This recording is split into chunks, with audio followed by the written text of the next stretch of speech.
Hi, Michael. Hello. This is Michael Asaad, founder Toro Cloud Kitchen from Yes, Cairo, Egypt. yes. He'll be speaking about his experience running a cloud kitchen in these pandemic times and his future plans. Go ahead, Michael. So, thank you, John, for the introduction. Hello, Zaid. How are you? Good. Very Yeah, well. good. Yeah, thank you.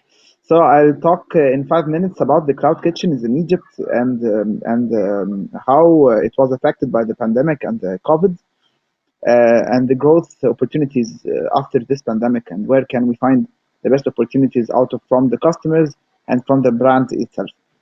So basically, I run 5 cloud kitchens. Three of them are Rebel cloud kitchens, and the other two are Kitopi model cloud kitchens. The Kitopi models we just operate, and we just give service for website, for signing with aggregator with lowest price, lowest percentage, and we provide delivery as well. As long as it serves the segment which can be served by the area which we have the cloud kitchen in.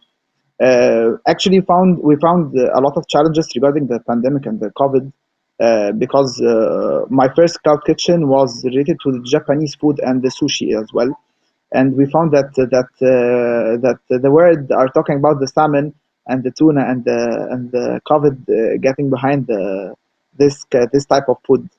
Actually, we had to level up the awareness level for the fish in Egypt and the cloud kitchens in Egypt, and how we can cook it with the best hygiene, with putting the face shield and putting the masks for everyone, and testing the food before getting out for the delivery.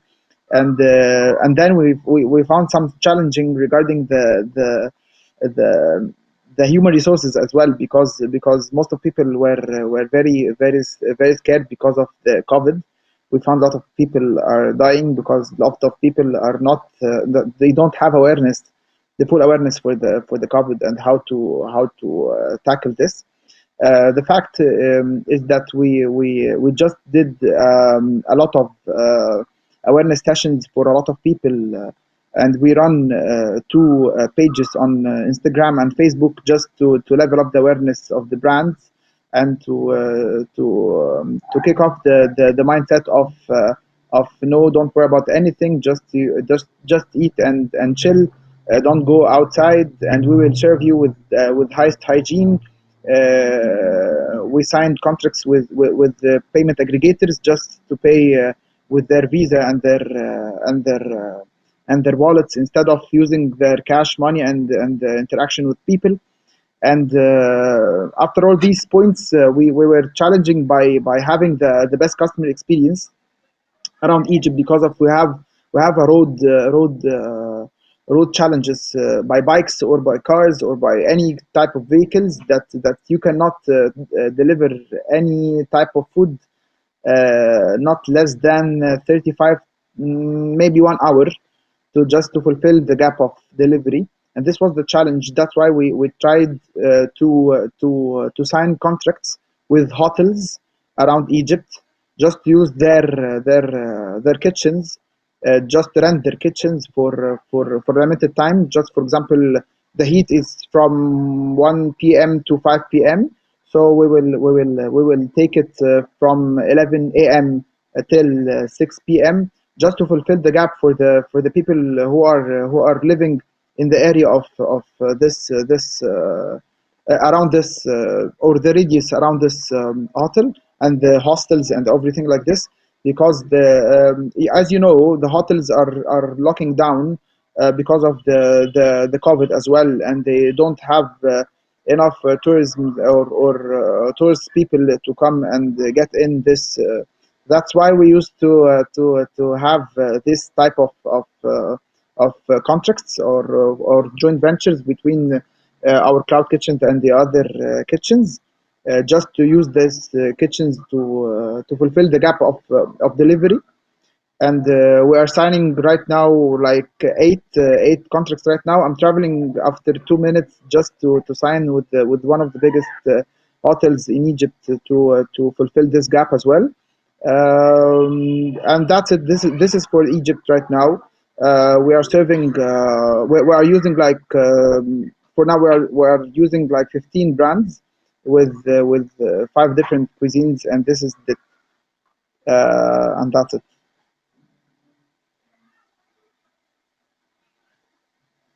Rajan, I can't hear you because your mic is muted.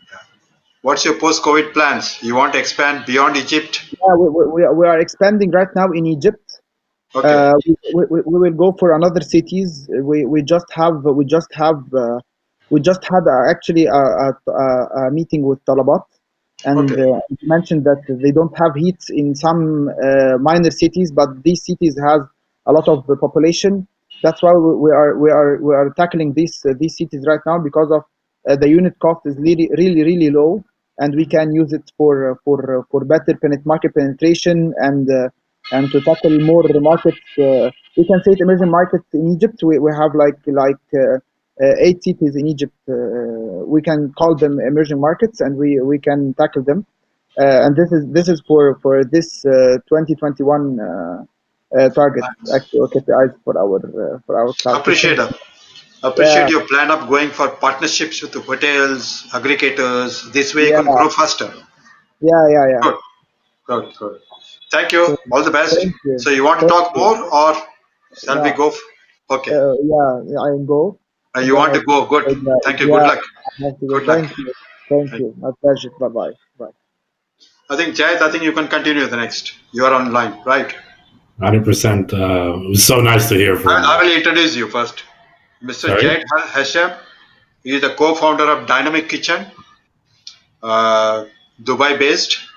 So he'll be talking about his business model, growth challenges, pandemic hardships. Go ahead, over to you. All right. Thank you, Rajan. First, it was really interesting to hear Michael and what he's been doing in Egypt. It's very nice to see other people are looking at hotels. So we are originally hotel operators. I've been in the hotel operations for the past over 15 years.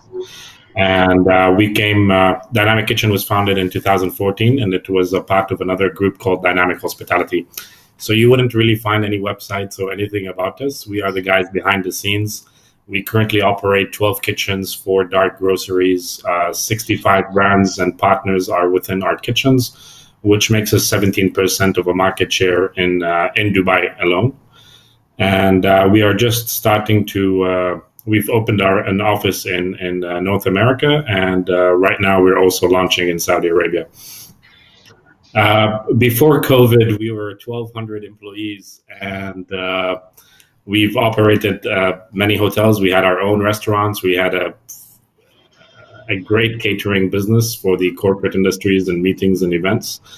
And surprisingly, post-COVID, 80% of our revenue now is contribution of complete new business, which is really funny for us because our main business model is does not exist, or it only contributes 20% of what we are today. And so the way we operate, we truly thought of our hotel partners first, as we are hoteliers, knowing our industry, how passionate and struggling it is. It was very sad seeing our hotel industry and the restaurants as well. And we always point out the fact that at the beginning we were really against the aggregators, because coming from a hotel industry, we saw the likes of Booking.com and other, let's call them also aggregators in terms of the hotel industry, how they took over the hotel market. Until date, the hotels are still struggling to get the customer acquisition directly. Than going ahead with such players. So we saw that in 2015 when the online ordering started picking up in the UAE, and we were scared because we knew what was coming for the restaurant industry. Yet we kept focusing on our business model and the hotels. And then since the COVID happened, so we actually 2015 we started somehow a ghost kitchen or cloud kitchen.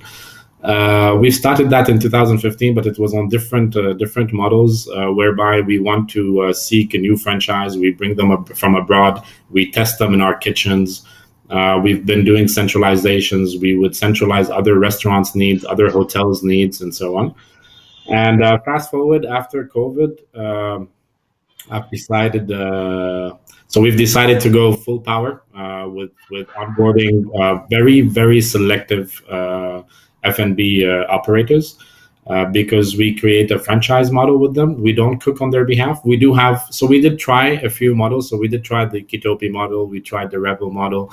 We tried all these models, but I think what we are sticking to is entrepreneurs, of course, and pro bonos are always welcome. And we help them out a lot, and because we believe in startups, as we were once a startup as well.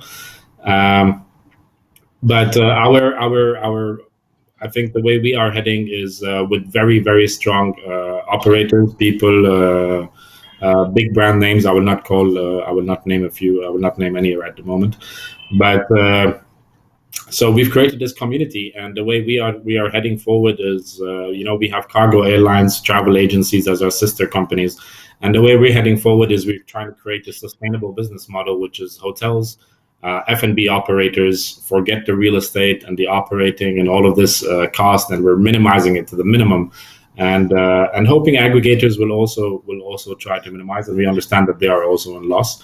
But we are trying to build this community. And what's really nice about being part of Dynamic Kitchen, that our brands get to cross-sell. So they can still cross-sell through our catering platform. They can still cross-sell through our room service ordering platform in the hotels that we operate. And recently we have started seeking communities that don't have much presence in terms of like anywhere near the expo. There's only maybe one aggregator, I believe it's Talabat, that's doing deliveries there, but you've got over 50,000 units that are occupied in that area. So we're looking at such communities where we are targeting our dark groceries, and we are also hoping to partner up with other grocery brands to go live within our stores as well. Good. Your growth has been good. Managing 15 kitchens, 65 brands. What's your post-COVID plans? It will be double? Yes, of course. So because we were a company that was generating over 150 to 200 million turnover a year, and we are not anymore, of course. And funny enough, we are just a fraction, I would say 3% of what the manpower used to be. Our employees have all left on goodwill, and it was a sad moment, of course. But we still help them we connect them with our partners and so on. So we are always in touch with our employees that have let us that they have to go. But our plan is, of course, we are seeking to build something called a dynamic community, whereby right today we have 65 brands. We're heading to 2021, focusing on 280 brands having on board. And by doing so, Dynamic Community will be able to offer, with the assistance of our sister companies, which is Cargo, etc., to supply the goods to our partners. Whereby, if you're one operator and your food cost is 15 or 20% or 23%, we want to drop it down to 15, 16% for you, or at least 5 to 8% drop through our platform. And as well, our brands can cross sell to each other, which is something that we're also building. And as Ashish, I recall, technology is key right now in our industry. And so this is where we're focusing. We haven't been having such good luck. So if anybody's hearing and is really into tech, we'd love to hear some ideas that can take Dynamic Community, I would say. Right now, your footprint is one in UAE, or? So at the moment, we are in UAE, and we've just launched. So we've launched our office in North America about a year ago, before the pandemic, and that was for co-working space. Okay. And we've also launched a co-working space here in Dubai. And the point of that was that we want to bring brands from outside the UAE and to be able to give them a co-working space, a kitchen, the licensing, the full setup under one package, you can call it. So we're trying to ease that process. And Dubai today, doing business in the UAE has becoming even more better and better in terms of the ease of business and so on. So we're very, this is the way we're heading. Thanks a lot, Jack. You're I most think it was an excellent insight of operating in UAE. Thank you, Rajan. And thanks for your precious time. So we look forward next. Thank you.